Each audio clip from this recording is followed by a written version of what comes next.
So let's talk about how to trust your own decisions, how to respond and how to test your gut, like trust your gut feeling in your brain and how to know the difference, how to know um, what your gut is feeling, what your heart is feeling, what your brain is feeling. All of this, I want to try to touch on that today. Um, because part of learning to trust your gut is also learning to trust yourself and to trust Allah. But first, I have to get this out of the way. When you are filled with anxiety about how you're not where you're supposed to be and how you're judging yourself, you think, I'm being too picky and how you're behind and it's going to be hard to trust it's you're using your past against yourself. You're kind of like thinking of all the past things that has happened to you and you're still ruminating on that and you're having like a lot of fears about you, your future, marriage, what it's like for you when you're in that space and you're coming from fear, it is very, very hard to trust your gut feeling because it's not going to be clear. It's going to be feel very cloudy, very like um it's just pain, right? It's just like there's a void, I would say. Like it's like I'm not where I should be. I should be married by now. And every time I pick someone, it doesn't work. I'm not attracted to anyone. And nothing ever works for me. And like if you're coming from that, and if for everyone it's different, so it's on a different scale for everyone. So wherever you at, I just want to make sure you're analyzing that for yourself. But when there's a fear of missing out or being judged for being too picky or, you know, this will cloud your judgment. It will cloud your judgment. It will feel very hard to even trust yourself, to trust your decisions. You'll constantly second guess yourself. And that is the energy where we have to get out of that. And the reason when you're in that kind of fear-based thoughts, it's kind of like going to the grocery store on an empty stomach and just constantly thinking, oh, I'm not where I should be. I'm not where I should be. So you just like start picking things that are not good for you, or you just kind of completely avoid and just like you just don't act yourself. When you're not acting yourself, it's very hard to trust yourself. So that's one part. Um, so we have to clear all of that up to feel like you are, okay, I am exactly where I'm supposed to be. Allah has given me this specific circumstance for a reason, and I'm learning how to be happy where I am. Uh, Allah hasn't blessed me with a marriage yet, and I'm learning how to make the most out of it with where I am right now, and trying to shift into feeling like, let me figure it out, instead of like nothing works for me and what's wrong with me, and like creating this whole thing about like how you're the problem and you're not the problem. So anyway, like sticking to when you start seeing yourself as like I'm a worthy creation of Allah and I deserve love and I'm open to relationships and I'm open to loving another human being. Let me see what's out there. That energy feels much, much different. And things feel much more clear. And when you're coming from that space and you start predicting, like you start planning for your future, start like, okay, what kind of values am I looking for in myself and in my spouse? What kind of values am I looking for? And so then that also goes back to my videos about values and how to look for a spouse and values and stuff like that. But when you're clear on your values and you're clear on what you're looking for in a spouse when it comes to values, things become much more clear. And so when you're coming from a safe place, when you're coming from a safe space of let me see who's out there for me, there's you're not driven from anxiety. It's more of like a calm, like, let me see. Let me see what's out there. And so the gut feeling is a very grounded feeling. It's more of like when you ask yourself, what do I really, really, really want? And you listen to yourself. What do I really, really want? And if the answer is, I don't want this, sometimes that can be very scary to hear. Like it can be very scary to like know that you don't really want this, but you're in something that you don't want to be. And so part of also the confidence is to trust that it's okay that you don't like, you don't like the answer and to have your back and to be like, you know what, it's okay that I don't get this and then that I don't want it. And it's a scary thing to do. And so how in that moment you have to learn how to have your back. Um, so I'm going to talk about like the four different decisions, what happens and all this so I can kind of like um uh answer it more clearly. So I hope that made sense, like that part where the first step before any of this is you have to clear up your mind. and so that you can have a much more clear decision-making process. So there's two things, right? There's the brain, and then there's like kind of the gut feeling, which it's kind of hard to describe it, but the brain is more just thoughts. It's just a bunch of thoughts, and it's usually either anxiety or like this, that, this, and it's like the thoughts, brain is just thoughts that can be answered, and you're thinking on a more logical perspective. The gut feeling is more grounded. It's like more intuitive. It's like, okay, I'm asking Allah, and I feel like the feeling is like, okay, I think I should go with it. And it feels more grounding. It doesn't like you're not bouncing from answer to answer every 2 seconds. It just feels like, all right, this feels like it's more of a no. I don't like that answer, but it feels like it's more of a no. So there's 4 options of how you can make decisions. The first one, there's like, it's a no, it's a yes, it's an in-between, but more of a yes, and then there's an in-between and it's more of a no. So let's start with the no. The no is you have it's a hell no. Like it's a very clear reason of why it's a no. And you like your reason of why it's a no. So like either let's say you meet someone and they drink, or you meet someone and you're not physically attracted like at all. And more on this on my recent video about physical attraction. I recommend you watch that one.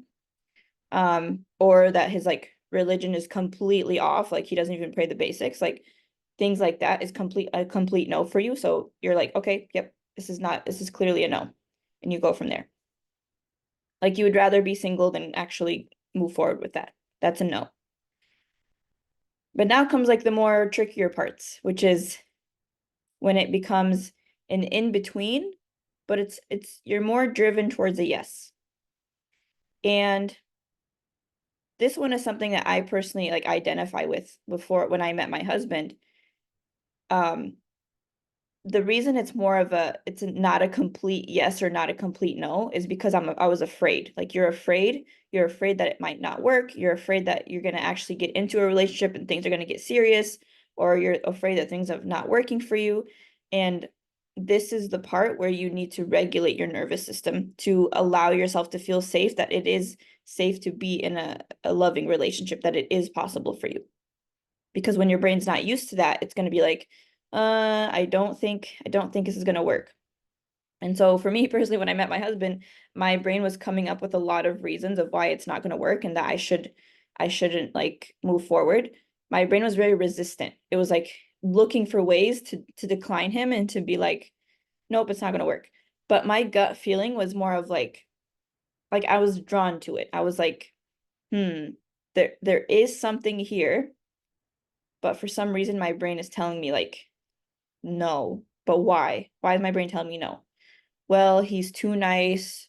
Well, he's not that tall, as tall as I wanted him.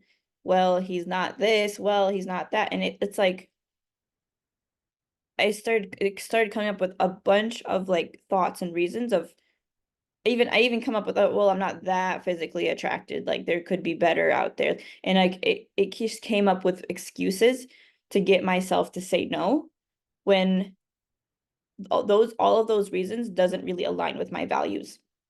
It doesn't align with what I was actually looking for, which was a value of like a good-hearted man that that is on his deen, that is kind, that values me, and that all of this, like that is what I'm looking for. But instead my brain started focusing on things like, well, he's not that, he's not this, he's not, and it's not even reasons that make sense, right? It's not like, and it could make sense for someone who hasn't done the work of being clear on why those things are important, but I'm trying to show you the difference of like when I was trusting, like it was more of a yes, but I just felt like I was hesitant, I was resistant. And I even had excuses like he's not really that great at talking, and like every time he talks I'm just like, this isn't fun enough, this isn't exciting enough. I would just come up with things. And like the reason I was blocking myself from actually connecting to him, because I was feeling like my brain wanted to just stop it. And the reason I was trying to stop it was because subconsciously on a really deep level, I was like, this is too good to be true. It's not actually going to happen for me. And I know a lot of people can relate to this, especially people who are more on the avoidant side. But if you're on the anxious side, I want you to also think of it however this applies to you. When you feel like you're in between, but you're more of a yes and stuff. And the problem is with anxious attachment, they're a lot more open to saying yes to everything.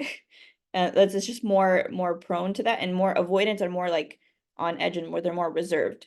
But both are like equally not that great. It's just more of a protective mechanism. But this is where I'm trying to kind of teach of like when you feel like you're drawn to it, but you're not like a complete no, that is more of like, okay, like following that feeling. And you like your reason why. So this is where you use your logical brain. Why am I in between? In reflecting and thinking and journaling out or talking to your whatever, your coach, your therapist, why am I resisting this? And is this a reason that I like? Okay. So that's the in between, but more of a yes. And now I'm going to talk about the in between, but more of a no. So the in between and more of a no is like when you're like you're talking to someone, your gut feeling is more of a no, but your brain is like, well, what if there's no one left? What if this is the only opportunity I have left? What if no one, like, what if Allah doesn't send me another one? Um, what if, like, I don't want to say no because what if I'm being too picky? I don't have a valid enough reason to say no. So you're now stuck in the in between of like, you can't really let go because if you say no, then you're going to look like a jerk and then you're going to shame yourself that this is why you're single because you're so picky. And so, like, you're kind of stuck in between. And this goes back to cleaning up your thoughts about, okay, why is it in between? What is stopping you from saying yes? Or what is stopping you from saying no? And you have to be clear with yourself. You have to be honest with yourself. Most of this work is learning how to be honest with yourself. And sometimes the truth is not cute. It's not pretty. It's not like liberating sometimes. It's like, oh, it turns out I'm feeling like it's more of a no. Now I have to do the work to actually reject someone. Well, that sucks. Right? Because the brain wants to avoid all of that. It wants to just shut it all down and be like, I don't want to even think about this.